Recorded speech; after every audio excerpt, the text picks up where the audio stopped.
Hello everyone, welcome back to our channel विकला। आज के इस वीडियो में हम कवर करने वाले हैं आपकी क्लास 10th की बुक का chapter number 1 which is power sharing. मैं आपको इस पूरे चैप्टर का एक जिस्ट दे देती हूँ। सबसे पहले उससे पहले आपको चैप्टर का मतलब पता होना चाहिए। आप ऐसे ही तो पढ़ नहीं लोगे, कुछ भी नहीं पढ़ लोगे। और क्यों पढ़ रहे हो चैप्टर ये भी बता देती हूँ।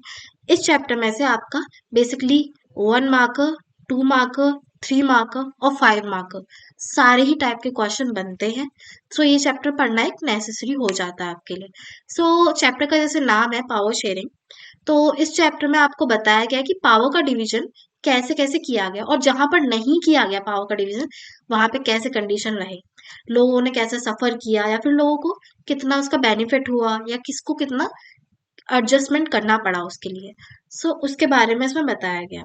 जैसा कि आपका नाम है पावर शेयरिंग, तो पावर शेयरिंग के बारे में हम इस पूरे चैप्टर में पढ़ने वाले हैं। इस पूरे का जिस्ट मैं आपको दूं तो इसमें आपको दो कंट्रीज के बारे में बताया गया है, बेल्जियम और श्रीलंका।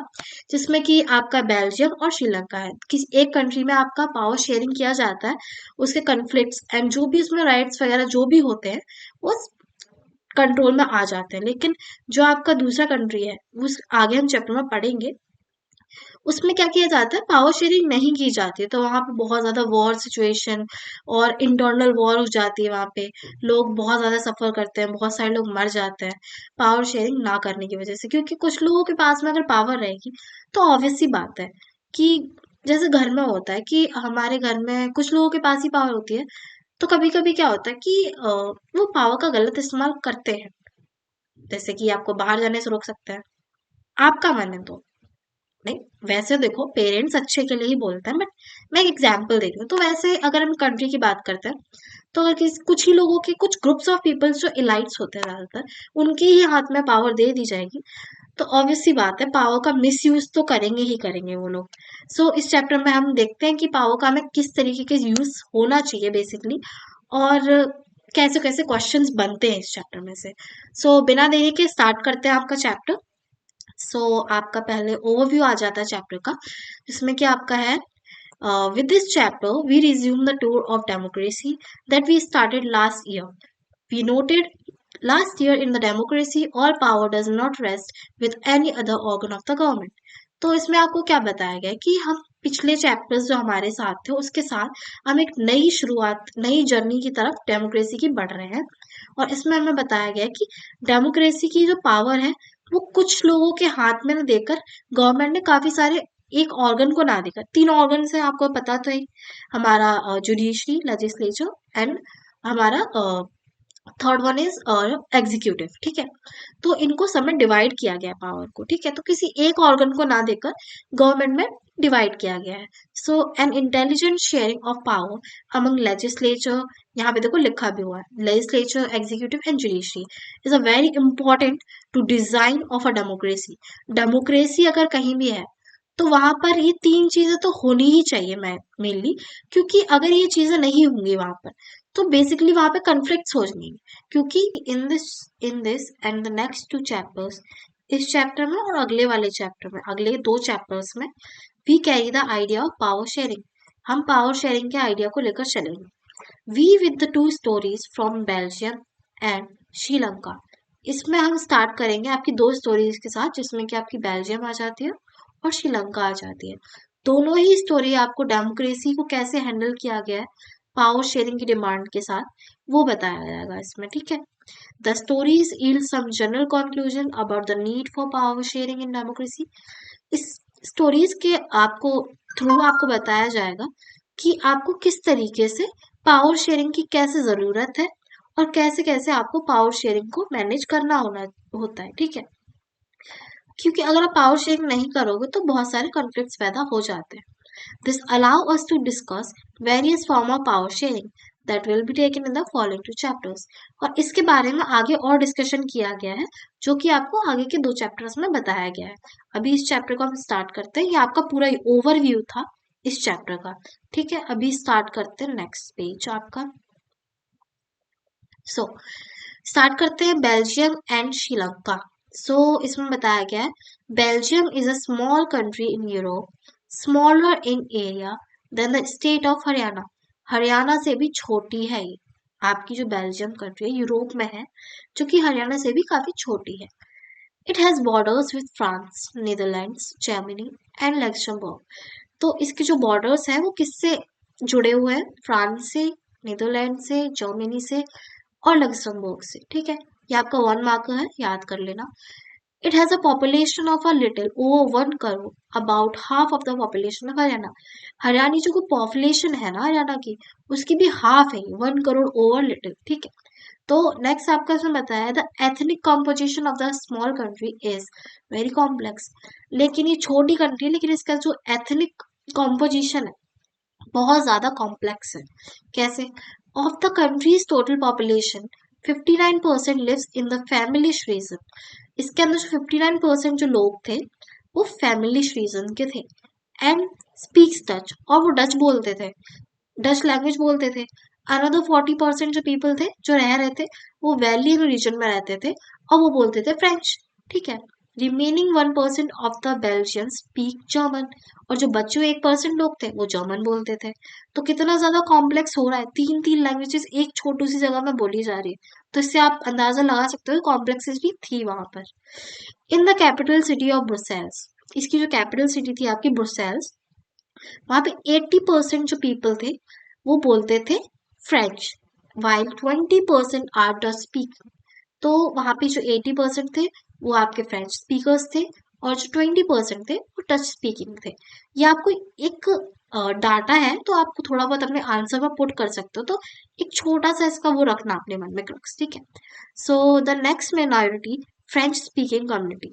और फिर अगली हम बात करते हैं माइनॉरिटी में जो थी वो फ्रेंच स्पीकिंग कम्युनिटी थी हमारी।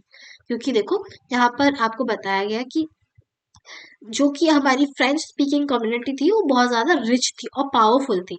माइनॉरिटी में थी लेकिन रिच थी और पावरफुल थी।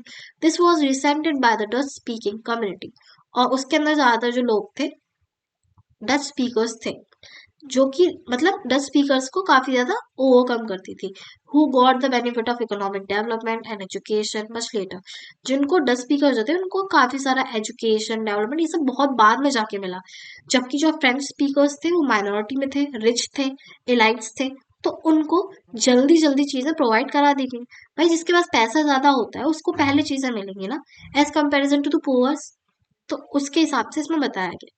दिस लीड, फिर आपका है this lead to the tension between the Dutch speaking and French speaking. अब बताओ, एक ही ग्रुप ऑफ पीपल जो आपका है, जो जिसके पास पैसा है उसी को सब कुछ आप दे रहे हो, लेकिन जो दूसरे स्पीकर्स हैं जिनके पास उतनी फैसिलिटीज नहीं अवेलेबल है, उतना वो एजुकेटेड नहीं है, तो उनको सप्रेशन फील होगा कि नहीं होगा। इस वजह से वहां पे टेंशन और कॉन्फ्लिक्ट पैदा हो गए हमारे बेल्जियम के अंदर।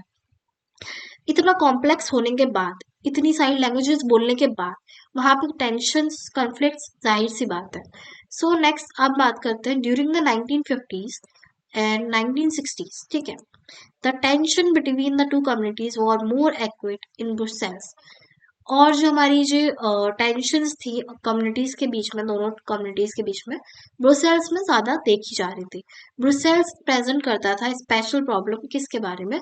Dutch speaking people constitute the majority in the country but the minority in the capital. अब यहाँ पर एक आपका दिमाग घूमने वाला कॉन्सेप्ट देखो क्या है। आपके जो डच स्पीकर्स थे, डच स्पीकर जो आपके थे वो माइनॉरिटी में थे। कहाँ पर? आपका इधर इस जगह पर माइनॉरिटी में थे, जिनको एजुकेशन एंड ये चीजें कम दी गई। लेकिन जो आपकी कैपिटल थी वहां पे जो डच स्पीकिंग स्पीकर लोग जो थे वो वहां पे मेजोरिटी में थे, मतलब ज्यादा थे, लेकिन माइनॉरिटी में कैपिटल के अंदर थे, कैपिटल के अंदर माइनॉरिटी में थे। और वैसे जो और कॉन्स्टिट्यूटेड एरिया थे वहां पे ज्यादा थे, मेजोरिटी में थे। Let us compare this to the situation in the another country. Sri Lanka is an island nation. अब यहाँ से हमारी क्या बात होती है? श्रीलंका के बारे में। तो ये आपका पूरा यहाँ श्रीलंका के बारे में दिया गया है। So let's read this. Sri Lanka is an island nation. Sri Lanka पूरा एक इस्लैंड नेशन कहलाता है। Just a few kilometres off the southern coast of Tamil Nadu.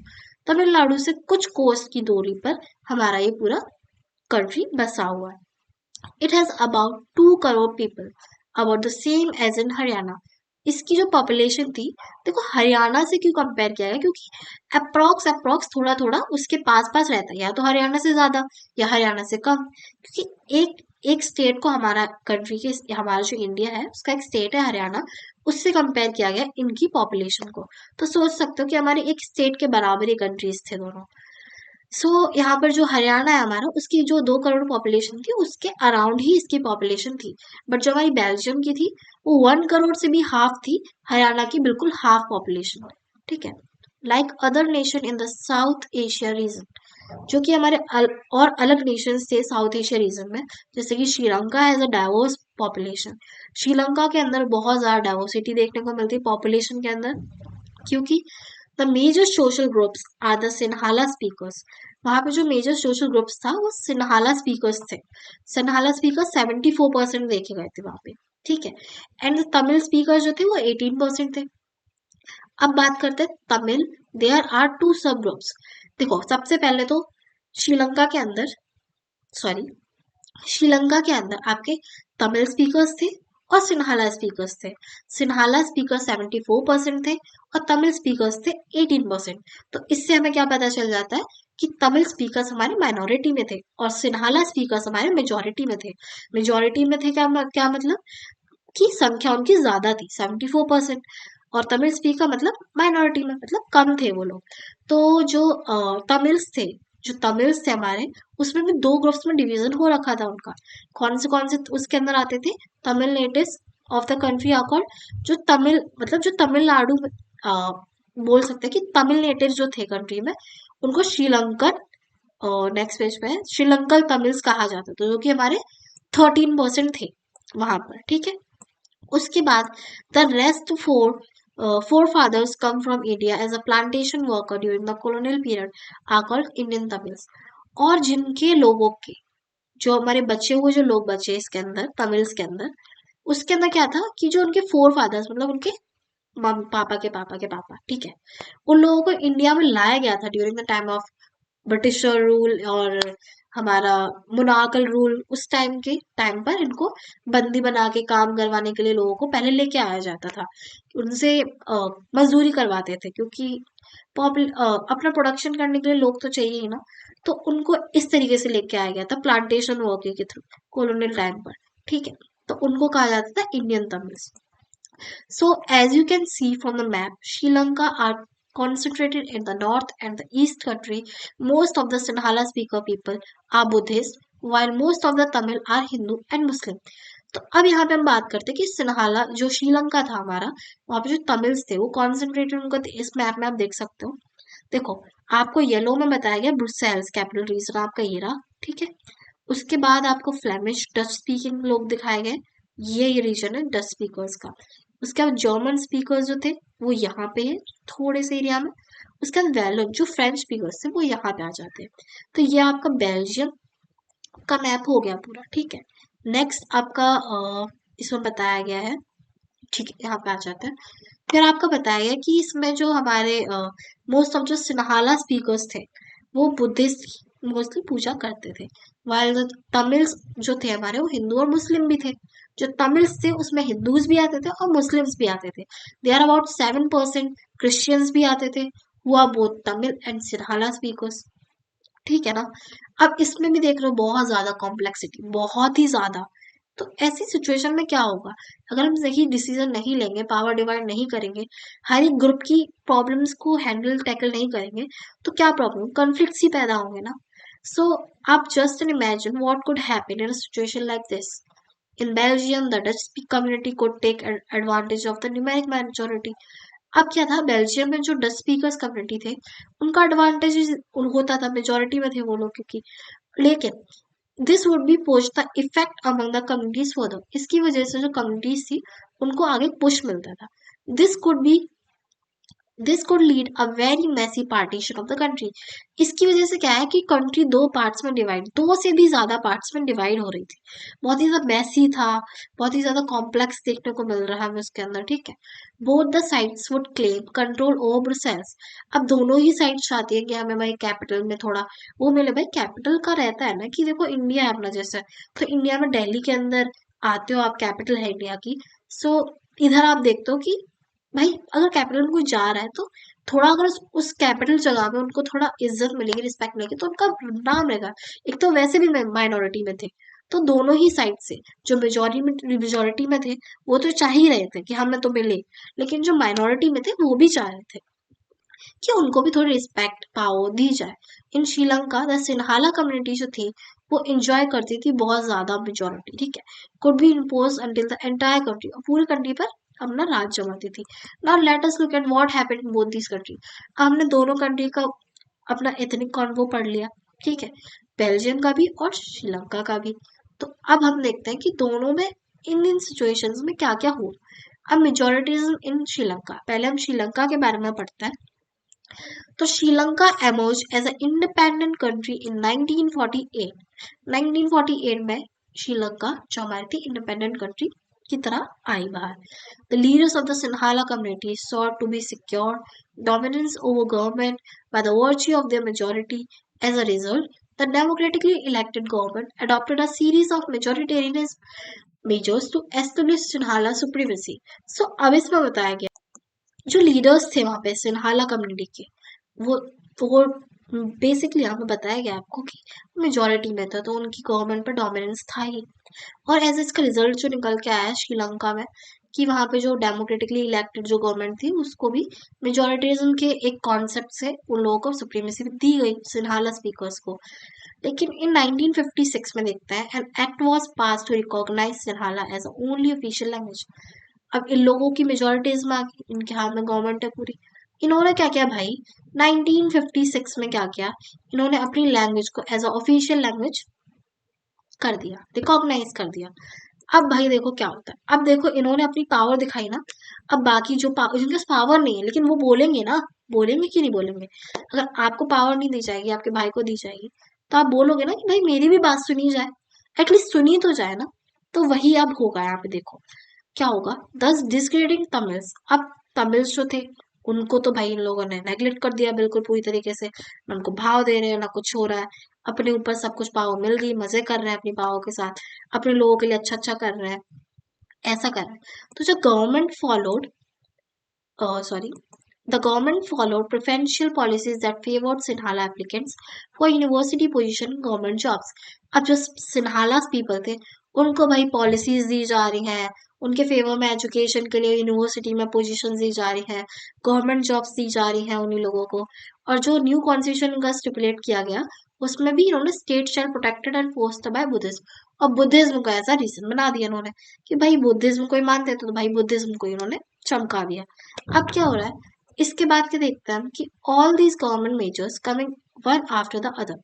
अब ये एक एक करके भाई अपने अपने सारे चीजें निकाल रहे हैं और वही कर रहे हैं जैसा उनको अच्छा लग रहा है। Gradually increase the feeling of alienation among the Sri Lankan Tamils. अब भाई उनको बिल्कुल नेग्लेक्ट कर रहे हैं, बिल्कुल उन पर ध्यान ही नहीं दे रहे हैं। तो एलिनेशन फीलिंग आ रही है लोगों को, मतलब एलिनेशन मतलब एक अलग तरीके की फीलिंग, मतलब एक अलग अलगाव जो कहते हैं ना कि बाकी लोगों से अलग, बिल्कुल सेपरेट कर दिया गया उनको, तो उनको ऐसी फीलिंग आ रही है। They felt that none of the major political parties lead by Buddhist Sinhala speaker leader were sensitive to their and language and culture. Sinhala जो है अपनी लैंग्वेज को लेकर, कल्चर को लेकर इतना ज्यादा प्रोटेक्टिव है, अपनी लैंग्वेज को इतना वो किया है, हमारा कोई सुनने वाला नहीं है। They felt that the constitution and government policy denied them equal political rights.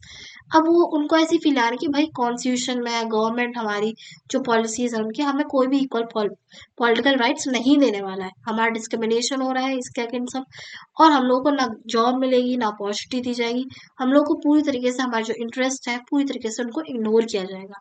As a result क्या निकल के आता है, the relation between the Sinhala and the Tamil communities strain over time. अब ये भाई जो रिलेशन इनका है दिन पे दिन खराब होता जा रहा है, ये लोग अपनी करे जा रहे हैं, उन लोगों को कुछ दे नहीं रहे हैं, वो लोग बहुत ज्यादा उनका दिमाग खराब हो चुका है। अब वो क्या करते हैं देखो, the Sri Lankan Tamils launch parties and struggles for the recognition of Tamil as official language. वो कहते हैं भाई उन्होंने पार्टीज बनाई, लॉन्च किए अपने नए नए स्ट्रगल्स, ठीक है, उन्होंने क्या किया, अब उन्होंने क्या अपनी लैंग्वेज को तमिल को एज अ ऑफिशियल लैंग्वेज बनाने के लिए स्ट्रगल्स करने शुरू कर दिए। बहुत सारे निकाल रहे हैं, रैली निकाल रहे हैं, धरना दे रहे हैं, ये सब चीजें करना शुरू कर दिया। For regional autonomy and equality of opportunity in securing education and job. अब वो क्या चाहते हैं कि हमारी भाई लैंग्वेज को ऑफिशियल लैंग्वेज बनाओ, तुमने अपनी बनाई है तो हमारी भी बनाओ, और क्या चाहते हैं कि हमें कम एटलीस्ट हमारा जितना रीजन है, जो हमारा रीजन है इसमें हम लोग ही स्टैंड करते हैं, वो रीजन हम लोगों को अलॉट किया जाए। वहां पे हमें एक छोटी छोटी ही सही बट रीजनल ऑटोनॉमी हमें दे दी जाए कि अपने रीजन में एटलीस्ट हम अपने लिए अपनी तरीके से तो कुछ चीजें कर पाए। इक्वालिटी इक्वालिटी हमें दी जाए, अपॉर्चुनिटी हमें दी जाए। हमें भी एजुकेशन चाहिए, हमें भी जॉब चाहिए। ऐसे तो हम सर्वाइव ही नहीं कर पाएंगे, ऐसे तो हम पुअर ही रह जाएंगे। आप लोग सारे बेनिफिट ले रहे हो, हम लोग कुछ मिल नहीं रहा है, ऐसी ऐसी चीजें हो रही नहीं। But the demand for the more autonomy to provinces populated by the Tamils were repeatedly denied. अब भाई जो भी वो मांग रहे हैं, कुछ भी कर रहे हैं, हाँ बहुत ज्यादा स्ट्रगल कर लिए हैं, वो लोग थक चुके हैं बोल बोल कर, लेकिन भाई उन लोगों पे कोई भी असर नहीं पड़ रहा है। ठीक है, अब वो लोग बिल्कुल डिनाई कर रहे हैं इस चीज को कि भाई हम तुम्हारी सुनेंगे ही नहीं। तुम हो कौन? हम मेजोरिटी में, तो हमारा राज चलेगा। तुम हो ही नहीं, तुम तो निकल ही चुके हो पहले। इतना टाइम हो गया, हम राज कर रहे हैं, आगे भी हम ही राज करेंगे। तो अब देखते हैं आगे। By 1980s several political organization were formed demanding an independent Tamil इलम। अब 1980s के टाइम पर क्या होता है, बहुत सारी पॉलिटिकल ऑर्गेनाइजेशन बनती है और क्या डिमांड करती है कि हमें एक हमारा पूरा अपना एक खुद का तमिल इलम, मतलब इलम का मतलब यहाँ पे होगा आपका स्टेट, हमें नॉर्दर्न एरिया में और eastern part of the Sri Lanka में चाहिए ही चाहिए। अगर आपने हमारी डिमांड पूरी नहीं की तो आगे देखते हैं कि उन्होंने क्या कहा। अब देखो इसकी वजह से, अब उन्होंने बोला कि हमारी डिमांड्स पूरी करो और ये लोग मानने वाले नहीं थे, तो अब पावर शेयर नहीं किया ना इन्होंने, पावर सारा अपने पास रख लिया। पावर शेयर करते, उन लोगों को भी ऑटोनॉमी देते, तो सिचुएशन अलग होती। लेकिन अब उन्होंने पावर शेयरिंग नहीं किया, तो आपको जो कंट्री जैसे पावर शेयरिंग नहीं किया था वो श्रीलंका है। और देखो इसमें क्या भाषण होती है। देखो, the the distrust between the two communities turned into widespread conflict। भाई अब लड़ाई झगड़े होने लगे, सिविल वॉर। सिविल वॉर मतलब आपकी कंट्री के अंदर ही जो वॉर की जाती है, मतलब आपकी कंट्री के अंदर के स्टेट, एक स्टेट का दूसरे, जैसे कि पंजाब की लड़ाई हो जाए हरियाणा से, सिविल वॉर यही होती है। ठीक है, आपकी कंट्री के अंदर ही वॉर चल रही है ऐसा।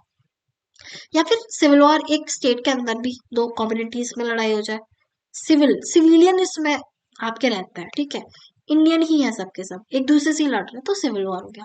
As a result thousand of people both of communities have killed, बहुत सारे लोग मारे गए। बहुत सारी फैमिलीज थी जिनको कंट्री छोड़कर जाने के लिए रिफ्यूजीज के तरीके से उनको उनका खान पीना लाइवलीहुड उनसे छीन लिया, उनको और उनको जाने के लिए मजबूर किया गया। The civil war has caused a terrible setback to the social cultural economic life of the country, it ending in 2009। अब देख रहे हो आप, यहाँ से कब से स्टार्ट हुआ, 1980 से स्टार्ट हुआ, और फिर ये लोग माने नहीं, तो काफी टाइम तक चलता रहा। लेकिन फिर भाई पावर डिवाइड नहीं की उन लोगों ने, तो भाई उनका जो सोशल था, सोशली जो उनका बन रखा था अच्छा खासा कल्चर इकोनॉमिक, लड़ाई झगड़े की वजह से सब खत्म ही हो जाता है। कभी भी याद रखना एक चीज की, लड़ाई हमेशा चीजें खराब करती है। कुछ सिचुएशन एक्सेप्शनल होती है जहाँ लड़ाई मस्त है, बट कुछ कभी कभी लड़ाई कुछ जगह पर सही रहती है, लेकिन ज्यादातर जो लड़ाई झगड़ा ये सब कुछ हमेशा चीजें खराब करता है।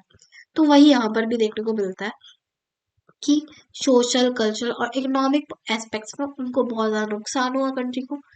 और इनकी जो ये वॉर थी चलती रही और 2009 में इसका एंड हुआ। तो इतना इसमें आपको बताया गया है, ये आपका हो गया पूरा श्रीलंका के बारे में। ठीक है, आपको समझ आ गया होगा आई होप। सो अब हम बात करते हैं accommodation in Belgium. Accommodation in Belgium मतलब बेल्जियम में अकोमोडेशन के बारे में बात किया गया है। भाई अकोमोडेशन इन बेल्जियम का मतलब क्या हो गया कि बेल्जियम में रहने के लिए क्या किया गया, अब क्या क्या हुआ वहां पे, ठीक है वो बताया गया। तो the Belgium leaders took a different path. अब इन लोगों ने अलग तरीके का पाथ अपनाया। क्या अपनाया? They recognize the existence of the regional differences and cultural diversity. Between the 1970s and 1993, they demanded their constitution for time so as to work out an arrangement that would be enable everyone to live together within the same country. The arrangement they worked out is different from any other country and is very innovative. Here are some of the elements of the Belgium models. तो अब आपको इसमें पूरे में क्या बताया गया है? तो बेल्जियम में आपका बताया गया है इसमें कि अलग अलग तरीके से रीजनल डिफरेंसेस कल्चरल, यहाँ पर भी डाइवर्सिटी बहुत ज़्यादा थी। बिटवीन आपका 1970 1993 में अमेंड किया गया कॉन्स्टिट्यूशन को 4 बार। ठीक है, जो लोग यहाँ पे रह रहे थे, काफी इसमें भी कॉम्प्लेक्सिटी थी, लेकिन इसके जो कॉन्स्टिट्यूशन को है 4 बार अमेंड किया गया लोगों की नीड्स के हिसाब से। और जैसे जैसे टाइम निकला वैसे यहाँ का जो अरेंजमेंट था उसको भी ध्यान में रख के लोग साथ साथ रह रहे थे सेम कंट्री में, कोई प्रॉब्लम नहीं हो रही थी। जो अरेंजमेंट इस लोगों का था वो कंट्री को एक इनोवेटिव आइडिया की तरफ लेके गया। इन्होंने काफी इनोवेटिव तरीके से हैंडल की चीजें। यहाँ पे भी कॉम्प्लेक्सिटी थी, तो क्या क्या किया इन लोगों ने, जो पॉइंट्स में आपको बताया गया। मॉडल, ये बेल्जियम मॉडल भी कहा जाता है इसको, ठीक है। तो आपका constitution prescribe that the number of Dutch and French speaker minister shall be equal in the state and government. इन्होंने क्या किया, कॉन्स्टिट्यूशन में प्रेस्क्राइब किया अपने कि जो डच स्पीकर्स थे और फ्रेंच स्पीकर्स हैं, इन लोगों को हम गवर्नमेंट, सेंट्रल गवर्नमेंट में इक्वल जगह देंगे। जैसे कि सम स्पेशल लॉज निकाले गए जो कि सपोर्ट कर रहे थे majority of members from each linguistic group. जो जितनी भी लैंग्वेज वहाँ पे एग्जिस्ट करती थी उन सभी ग्रुप्स में से मेंबर्स को इसमें जोड़ा गया और सबको इक्वली पावर दी गई, सबको एक इक्वल स्टेटस दिया गया सेंटर में, जिससे कि लड़ाई झगड़ा ना, पावर को डिवाइड किया गया। देख रहे हो, चीजें इजी हो जाती पावर डिवाइड करने से। जो एक भार रहता ना एक इंसान पे, वो अब अलग अलग छोटे छोटे सेगमेंट्स में बट गया है, तो वो भार नहीं लगता। और फिर पावर डिवाइड करने से दे विल बी हैप्पी ना। सो देखो, जैसे ऊपर नहीं हुआ तो अभी नीचे किया गया, मतलब बेल्जियम में की कर रहे हैं लेकिन ऊपर श्रीलंका में नहीं देखा गया ना, अभी हमने ऊपर चैप्टर में पढ़ा।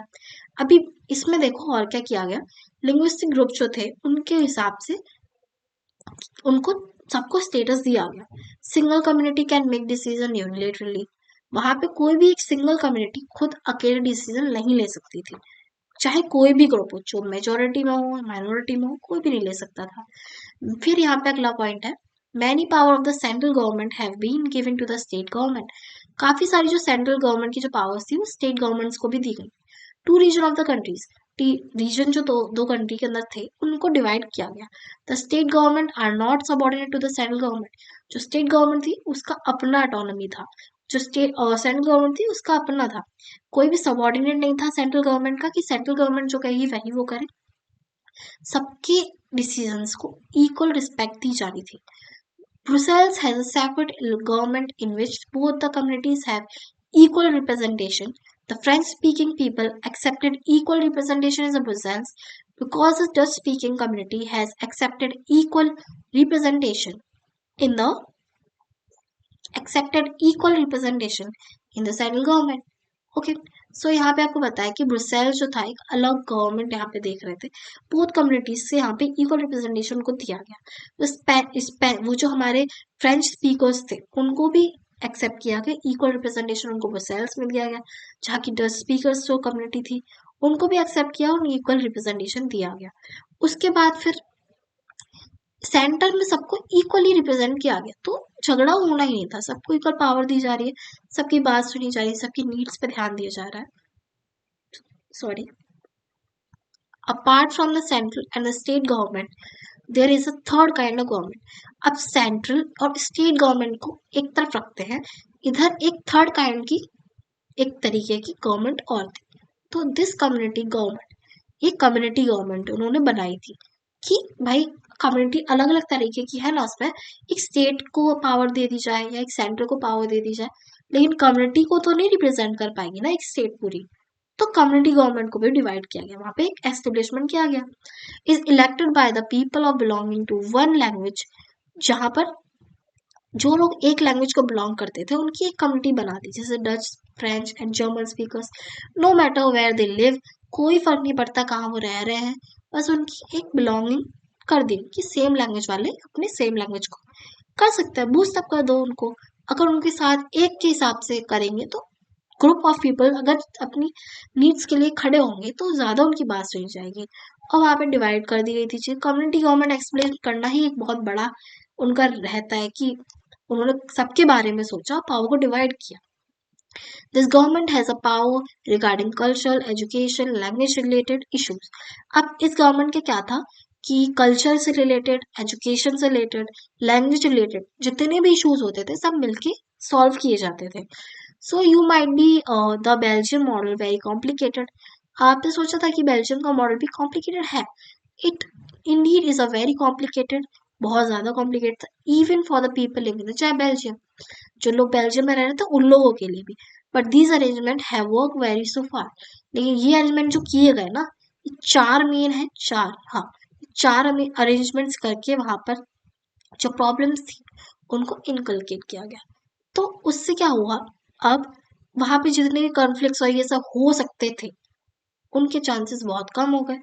थोड़ा बहुत क्या, सबको पावर मिल रही तो सब खुश है, कोई कॉन्फ्लिक्ट नहीं, कोई वॉर नहीं, कोई सिविल वॉर नहीं, ऐसे पावर डिवाइड की गई और यहाँ पे सब कुछ हैप्पीली एंड एवर रहा। They had to avoid civic strives, मतलब जो उनके जो प्रॉब्लम्स थी बिटवीन में मेजॉरिटी कम्युनिटी में, उनके लिए भी लिंग्विस्टिक लाइंस को मेन किया गया कि भाई तुम्हारा ये इतने लिंग्विस्टिक लाइंस है, मतलब तुम इस लैंग्वेज से बिलोंग करते हो तो तुम्हारा ये लैंग्वेज का कम्युनिटी है, अपनी डिस्कशन करो problem and solve it. When many countries of the Europe came together to form the European Union, काफी सारी कंट्रीज थी यूरोप से जो आई वहां पे और यूरोपियन यूनियन बनाई। Brussels was chosen to this headquarter, और ब्रुसेल्स को हेडक्वार्टर के लिए चूज किया गया। ठीक है, उसके बाद फिर आपको यहाँ पे एक क्वेश्चन दिया गया है कि classify conflicts bye their location, अपने स्टेट के conflicts by state name India outside. ये पढ़ लेना एक एक्टिविटी है, आप कर सकते हो, आपको मजा आ सकता है, बट अभी मैं आपको बोर्ड्स के लिए पढ़ा रही हूँ तो इतना टाइम नहीं है कि मैं आपको ये करवाऊँ। आप खुद एक बार रीड दे देना इसको, इतना कुछ इम्पोर्टेंट है नहीं, एक एक्टिविटी है, you do it. Okay, so what do we learn from this two stories of the Belgium and Sri Lanka. आपने इन दो स्टोरीज से क्या सीखा। बोथ आर डेमोक्रेसीज, दोनों में ही मैं डेमोक्रेसीज थी, yet they are dealt with the question of power sharing differently। दोनों ही जगह पावर को अलग अलग तरीके से डिफरेंटली डिवाइड किया। ये क्वेश्चन आता है कैसे किया। बेल्जियम में जो लीडर्स थे उन्होंने रियलाइज किया कि भाई कंट्री की यूनिटी के लिए जितनी पॉसिबल हम उनको रिस्पेक्ट दें, फीलिंग्स को, उनके इंटरेस्ट को, जो कम्युनिटीज हैं हर रीजन में उन सबको एक्सेप्ट करें और उनको इक्वल स्टेटस प्रोवाइड करें। Such a realization resulted in a mutual acceptance arrangement for power sharing। Power sharing के लिए अरेंजमेंट्स किए गए, जो एक्सपेक्टेबल, जो लोगों की नीड्स को फुलफिलमेंट दिया गया ना, सबको इक्वल स्टेटस दिया गया, सबका इक्वल रिप्रेजेंटेशन किया गया, उससे लोग काफी ज्यादा खुश भी रह रहे हैं और कोई कॉन्फ्लिक्ट की सिचुएशन एमोश नहीं हो रही है। Sri Lanka shows as a contrasting example. इसके अलावा हम उल्टा बात करते हैं श्रीलंका की, तो उसमें बिल्कुल उल्टा था, कॉन्ट्रास्ट था। क्या था कि वहां पर जो थे मेजोरिटी कम्युनिटी थे वो चाह रही थी कि फोर्स तो अपना डोमिनेंस बनाना चाह रही थी, और बाकी की जो पावर थी, जो उनके पास जो पावर थी उसको शेयर करने से रिफ्यूज कर रही थी, पावर डिवाइड ही नहीं किया उन्होंने। तो आप देख सकते हो कि it can be undermine the unity of country, और ये हमारी जो कंट्री की यूनिटी है उसको बहुत ज्यादा खराब करती है, क्योंकि लोग तो वैसे ही डिवाइड हो ही जा रहे हैं ना, क्या यूनिटी रहा उसमें। देखा, लड़ाई झगड़ा हुआ, सब रिफ्यूजी जा रहे हैं, इतने लोग मर गए हैं, कुछ भी नहीं कर पाए ना। नेक्स्ट फिर आपको बताया गया है वाई पावर शेयरिंग डिजायरेबल। क्यों पावर शेयरिंग डिजायरेबल है, क्यों जरूरी है भाई। देखो, the two different sets of reason can be given in favour of power sharing. दो तरीके के रीजन हम दे सकते हैं पावर शेयरिंग के लिए, फेवर में और दूसरी भी। Firstly, power sharing is good because it helps to reduce the possibility of conflict between social groups. सबसे पहले जो हम बात करते हैं पावर शेयरिंग की, ये बहुत अच्छा है कि हम उस पॉसिबिलिटी को रोक सकते हैं जो कॉन्फ्लिक्ट पैदा करती है सोशल ग्रुप्स के बीच में। समझ रहे हो, जैसा आप ऊपर पढ़ के आओ कि अगर पावर शेयर नहीं करेंगे तो सोशल ग्रुप्स के बीच में लड़ाई झगड़ा होगा, सिविल वॉर जैसी सिचुएशन हो जाएगी। Since social conflicts often leads to violence, political instability, power sharing is good way to ensure the stability of political order. इसकी वजह से क्या होगा, वायलेंस देखने को मिलेगा, पॉलिटिकल इंस्टेबिलिटी आ जाएगी। देखो, लड़ाई झगड़े से कभी कुछ अच्छा हुआ नहीं है, सो वही सब हमको देखने को मिल रहा है। पावर शेयर करते हैं तो ये सब सिचुएशन नहीं होती। लेकिन इसमें बताया क्यों जरूरी है, ताकि ये सब चीजें ना हो पाए। ठीक है, imposing the will of majority community over the others may look like an attractive option in the short run, but in the long run it undermines the unity of the nation। तो अगर हम short run की बात करते हैं, मतलब छोटे समय की बात करते हैं, तो हमारा जो पावर शेयरिंग है तो एक अट्रैक्टिव ऑप्शन देखने को मिलता है। लेकिन अगर हम नेशन की यूनिटी की बात करते हैं तो एक लंबे समय के लिए power sharing is important and must. So next हम बात करते हैं tyranny of the majority is not just oppression of the minority. अगर मेजोरिटी की बात करते हैं तो सिर्फ वो एक ऑपरेशन नहीं दिखाती माइनॉरिटी पर, if offer affect the majority adversely as well. और जो मेजोरिटी जो हमारी उसके अंदर है उसको भी इफेक्ट करती है भाई, क्योंकि कुछ लोग हैं जो इतनी सारी इनइक्वालिटीज क्रिएट कर रहे हैं, बट सब थोड़ी है ना, सबके बारे में तो हम एक जैसा नहीं सोच। There is a second deeper reason why the power sharing is good for democracies. दूसरा रीजन बताया गया पावर शेयरिंग का, is a very spirit of the democracy. एक स्पिरिट ऑफ द डेमोक्रेसी कहा गया पावर शेयरिंग को, ठीक है, इंपॉर्टेंट है, याद रखना। A democratic rule involves sharing power with those affected by the exercise who have to live with its fact। भाई वो लोग अच्छे से समझ सकते हैं पावर शेयरिंग को इन्वॉल्व करता है। पावर शेयरिंग एक अफेक्ट मतलब एक एक्सरसाइज, एक चीज है मतलब जिससे लोगों को उनकी नीड्स को फुलफिलमेंट मिलता है, सबको इक्वल स्टेटस मिलता है, सबका रिप्रेजेंटेटिव है भाई, और उनकी प्रॉब्लम्स को बताने के लिए। तो एक अच्छा इफेक्ट भी कह सकते हैं और एक बुरा इफेक्ट भी कह सकते हैं पड़ता है। People have the right to be consulted on how they are to be govern. People को हक है भाई कि उनको कैसे, कौन उनका मतलब उनको कौन गवर्न करे, ठीक है, जैसे वो चाहते हैं कि ऐसे राज किया जाए या फिर ऐसे कोई इंसान उनको गवर्न करे, तो वो उनका डिसीजन रहता है और उनके पास हक भी है उनका। A legitimate government is one where the citizens through the participation acquire stake in the system। और सिस्टम में किसका सट्टा बोल सकता है कि पार्टिसिपेशन की एक लेजिटिमेट गवर्नमेंट एक ऐसी गवर्नमेंट है वह जहाँ पे सिटीजन्स को पार्टिसिपेशन की जरूरत है और सिस्टम में वो अपनी एक स्टेक रख सके, सिस्टम के अंदर अपनी बात रख सके, ठीक है। Let us call the first set of reasons prudential and the second moral. While the prudential reason stress, while the power sharing will be out of the better outcomes। अब हम यहाँ पे बात करते हैं दो रीजंस की, एक potential and the second moral, ठीक है। तो वाइल पोटेंशियल रीजन जो बात करता है वो stress that power sharing will be out better outcomes. यहाँ पे बात करता है पोटेंशियल कि इसकी वजह से पावर शेयरिंग की वजह से बेटर आउटकम्स हमें देखने को मिलता है। बट जो इसका मॉरल रिलीजन है वो एम्फोसाइज करता है कि एक very act of power sharing is valuable, कि पावर शेयरिंग एक वैल्यूएबल एसेट माना जाता है और एक बहुत ही ज्यादा इंपॉर्टेंट चीज है एक डेमोक्रेसी कंट्री के लिए, एक डेमोक्रेटिक कंट्री के लिए, ठीक है। उसके बाद आपको यहाँ पे ग्लॉसरी ग्लॉसरी दी गई है इसकी। यहाँ पे आपको बताया गया है डस्टमीनियम स्कूल यूनिवर्सिटी, आप पढ़ लेना इसको, एक्टिविटी है। यहाँ पे आपको मीनिंग बताया पोटेंशियल का, ठीक है, देख सकते हो। उसके बाद खलीज डायलेमा दिया गया है इसमें। सो आप इसके एक रीड कर लेना, इससे क्वेश्चन नहीं आता है, इससे क्वेश्चन नहीं आएगा, मैं बोल रही हूँ क्योंकि मैं भी देके आई हूँ एग्जाम्स और मेरा छोटा भाई भी है जो इस साल देने वाला है। सो इससे क्वेश्चन नहीं आएगा, मैंने उसे पढ़ाया था तो मैंने PYQs को एनालाइज किया काफी, इससे क्वेश्चन आपका नहीं बनने वाला है। But for the sense of completion आप इसमें रीड दे सकते हो जैसे कि आपको फीलिंग रहे कि आपने पूरा चैप्टर पढ़ा है, but for the sense of completion, ठीक है। तो अब हम बात करते हैं फॉर्म ऑफ पावर शेयरिंग। अब पावर शेयरिंग के कितने फॉर्म्स होते हैं उसके बारे में बात करते हैं और आई होप इसके साथ आपका ये चैप्टर खत्म भी हो जाएगा। हाँ, ओके, छोटा सा है, देख लो। The idea of power sharing has emerged in opposition of the notion of undivided political parties, political powers। जो आइडिया है पावर शेयरिंग का वो एमर्ज करता है opposition to the nation undivided political powers. Political power जहाँ पर divide नहीं होती है वहां पे बताता है नोशन, एक तरीके से पावर शेयरिंग का बताता है। फॉर लॉन्ग टाइम, अगर हम लंबे समय की बात करते हैं तो it was believe that all the power of the government, जो जितनी भी पावर गवर्नमेंट की, must reside in one person और group of person located one place. तो एक पर्सन और ग्रुप ऑफ पर्सन को लोकेट ना करके एक जगह, it was felt that the power to be decided dispersed, it would not be possible to take quick decisions and to enforce them.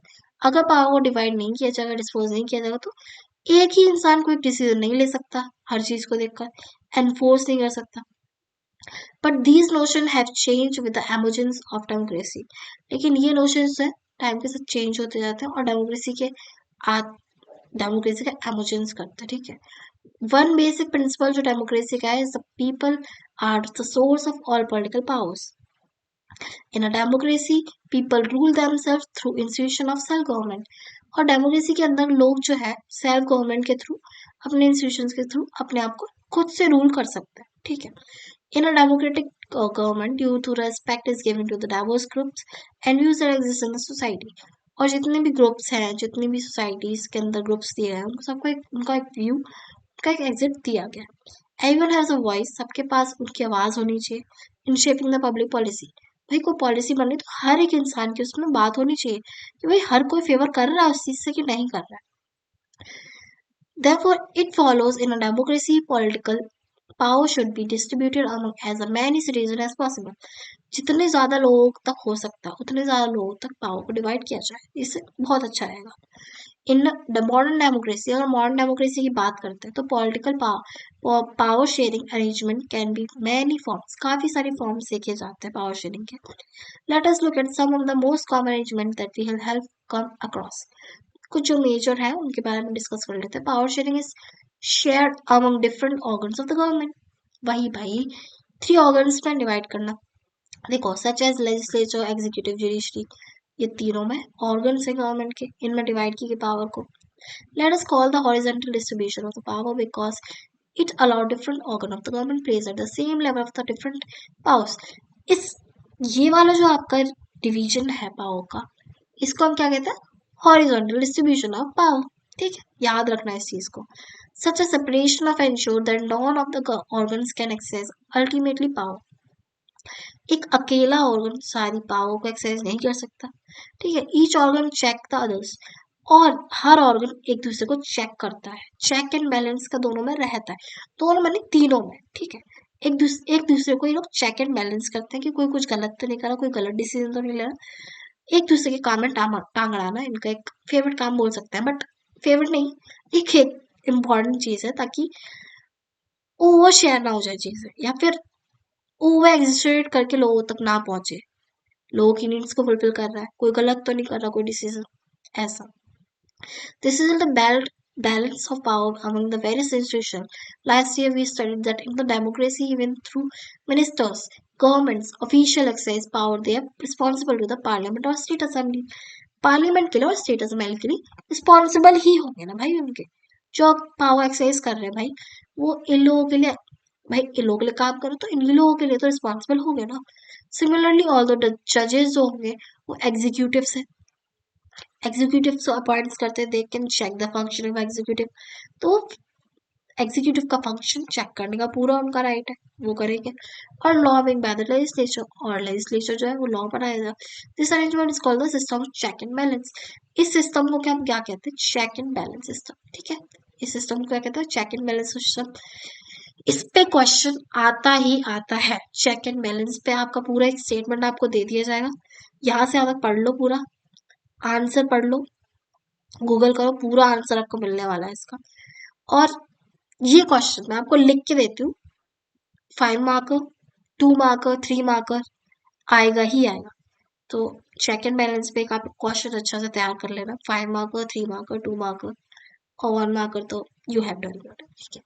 So power can be shared among government at different level. और दूसरा जो है वो है power can be share different levels पे की जाती है. General government at the entire country, government at the provincial और रीजनल लेवल पर डिवाइड की जाती है. Such a general government of the entire country is usually called federal government, और इसको हम कहते हैं federal government. In India we refer to as a central और union government. The government at its potential level और the regional level are called the different names in different countries. तो हमारी जो इंडिया में सेंट्रल लेवल और union government में बोला जाता है.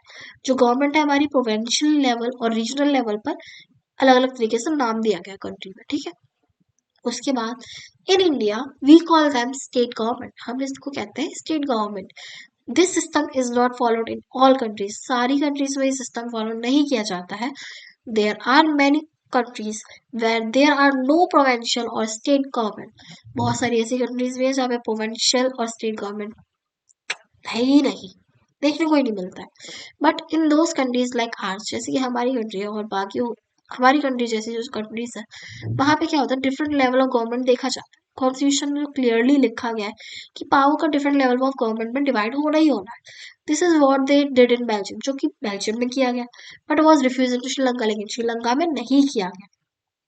This is called federal division of power. इसको हम क्या कहते हैं? फेडरल डिवीजन ऑफ पावर कहते हैं। The same principle can be extended to levels of government lower than the state government such as a municipality and panchayat. यहाँ पे क्या किया? इसको एक्सटेंड कर दिया गया और म्युनिसिपैलिटीज और पंचायत में और डिवाइड कर दिया गया लोअर लेवल पर इसको। Let us call the division of power involving high and lower level of the government vertical division. इसको हम क्या कहते हैं? वर्टिकल डिवीजन कहते हैं। Horizontal legislature, executive, judiciary and vertical division आपका आता है higher power, lower power, level of governments. ठीक है, उसके बाद we shall study these some the next chapter. हम इनके बारे में अगले चैप्टर से पढ़ेंगे। थर्ड जो आपको इसमें बताया गया पावर में B shared among different social groups. Social groups ये जो ब्लैक में आपको दिख रहा है ना 3.2 में, तीसरे में जो आपने देखा अभी, इसको आप अपने आंसर में यूज कर सकते हो। बेसिकली आपकी आंसर बना देगा अच्छा सा। 3 पॉइंट से उसके अंदर पूरा एक्सप्लेन कर दो जितना आपने पढ़ा है, बस हो गया आंसर, अगर फॉर्म्स ऑफ पावर पे आता है क्वेश्चन। ठीक है, so such as religion, linguistic groups. अब सोशल ग्रुप्स में भाई देखो, जैसे पावर का यहाँ पे डिवाइड किया गया रीजनल बेसिस पे, डिफरेंट लेवल्स पे, वैसे यहाँ पे सोशल ग्रुप्स में, सोशल ग्रुप्स में आ जाता है कम्युनिटी, गवर्नमेंट, जैसे कि बेल्जियम गुड एग्जाम्पल है इसका। ठीक है, उसके बाद आपका आ जाता है लेजिस्लेचर एडमिनिस्ट्रेशन के बारे में, वीकर सेक्शंस वुमेन आ जाती है, उनकी रिप्रेजेंटेशन लेजिस्लेचर और एडमिनिस्ट्रेशन के अंदर। ठीक है, सोशल ग्रुप लैंग्वेज के बेस पे भी हो सकता है, ठीक है, जेंडर के बेस पे भी हो सकता है, रिलीजन के बेस पे भी हो सकता है। तो उसके बारे में यहाँ आपको पूरा बताएगा। Type of arrangement is mean to be given space government administration diverse social and groups otherwise we feel alienation from the government. अगर ऐसे डिवाइड नहीं किया जाएगा तो भाई एक ग्रुप या एक सोशल ग्रुप को एलियनेशन जैसा फील होगा ही होगा कि उनको नेग्लेक्ट किया जा रहा है, उन पर ध्यान नहीं दिया जा रहा है, so and so. So this method is use to be given minority communities. और ये मेथड ज्यादातर माइनॉरिटी कम्युनिटीज को दिया जाता है कि वो एलियनेशन फील ना करें और उनको फेयर शेयर पावर में मिले। यूनिट सेकंड जो हमारी है वो पूरा इसके बारे में अकोमोडेशन ऑफ सोशल डाइवर्सिटी के बारे में बताती है, जिसको हम नेक्स्ट चैप्टर में पढ़ने वाले हैं। अब इसमें फोर्थ पॉइंट जो आपका power sharing arrangement can be the way of political parties, pressure groups and movements. तो पॉलिटिकल पार्टीज के अंदर पावर शेयरिंग और प्रेशर ग्रुप्स के अंदर और मूवमेंट्स के अंदर कैसे वो बताया गया आपको। लास्ट पॉइंट है control and influence those in power. Power को कंट्रोल और इन्फ्लुएंस करना। ठीक है, in a democracy the citizens must have freedom to choose among various contenders for power. Democracy के अंदर सिटीजंस के पास इतनी पावर है कि वो अपनी फ्रीडम के हिसाब से अपने रिप्रेजेंटेटिव को चूज कर सकते हैं। ठीक है, in contemporary democracies take from the competition among different parties. अब पार्टीज के अंदर बहुत सारा, पार्टीज के अंदर क्या भाई, उनके लिए अलग पावर का वो चल रहा है कि भाई हमारे पास ज्यादा पावर है, तो पार्टीज के अंदर अलग अलग चीजें चल रही। Such competition sure that the power does not remain in one hand. इससे क्या पता चलता है कि पावर एक हैंड में रहना भी सेफ नहीं है। ठीक है, in long term power shared among the different political parties. तो डिफरेंट पॉलिटिकल पार्टीज के बीच बीच में भी डिवाइड होती है that represent different ideology social groups. Her party अलग अलग लोगों को दिखाती है आइडियोलॉजी सोशल ग्रुप्स, तो वो इस पर आ जाता है। Sometimes this kind of sharing can be direct when two or more parties from an alliance to contest election. अब क्या होता है, दो पार्टीज, गठबंधन तो सुना ही होगा आप लोगों ने, सुना होगा। ठीक है भाई, मैं भी नहीं जीत रहा, तू भी नहीं जीत रहा, एक हो जाते हैं, हमारे वोट मिल लेंगे और हम जीत जाएंगे। ये होती है गठबंधन वाली सरकार। ठीक है, अलायंस बना लेती और इलेक्शन जीत भी गई, तो भाई दो पार्टीज के लोग, उनमें खुद में भी लड़ाई हो जाती कभी कभी, बट भाई जीतना है। ठीक है, तो जीतने के लिए कोई कुछ भी कर सकता है, अलायंसेस बना सकता है। ठीक है, ये वो बताया। If there alliance is elected by they form a coalition government. Coalition government कहते हैं इसको, गठबंधन वाली सरकार, समझ गए। एंड द शेयर पावर, और पावर को डिवाइड किया जाता है। अब भाई दो ग्रुप्स हैं तो उसके अंदर पावर शेयर नहीं करेंगे ना दो लोगों के बीच में, तो भाई इतनी मार तोड़ होने वाली है ना, इतनी मार तोड़ होने वाली है लोगों के बीच में कि हम खुद भी नहीं सोच सकते। तो इसीलिए पावर शेयरिंग इसेंशियल कॉम्पोनेंट हो जाता है। कोई भी ऑर्गेनाइजेशन, कोई भी कंट्री हो, डेमोक्रेसी में बेसिक तो है ही, ये स्पिरिट है डेमोक्रेसी की। सोशल ग्रुप्स हो, हमारे लेवल्स पर हो, हॉरिजॉन्टल लेवल, वर्टिकल लेवल, हर जगह पावर का डिवाइड होना एसेंशियल है। In democracy we find interest groups. Interest groups की बात करते हैं तो उसमें भी जरूरी है, इंडस्ट्रियल, बिजनेसमैन, ट्रेडर्स, इन सब में पावर का रहना जरूरी है भाई। ठीक है। उसके बाद बात करते हैं, they also will have share governmental power, participation governmental communities और bring influence on the decision making process, और उनको अपनी डिसीजन मेकिंग का पार्ट बनाना भी इंपॉर्टेंट है पावर देकर। In unit third we shall study about the work of political parties, और थर्ड यूनिट में हम पढ़ेंगे पॉलिटिकल पार्टीज का क्या काम होता है, वो बताया जाएगा। सो आपका ये चैप्टर कंप्लीट हो गया। आई नो वीडियो थोड़ा लॉन्ग हो गया है, बट डोंट वरी, छोटा छोटा है तो जल्दी जल्दी पढ़ सकते हो आप फटाफट इसको।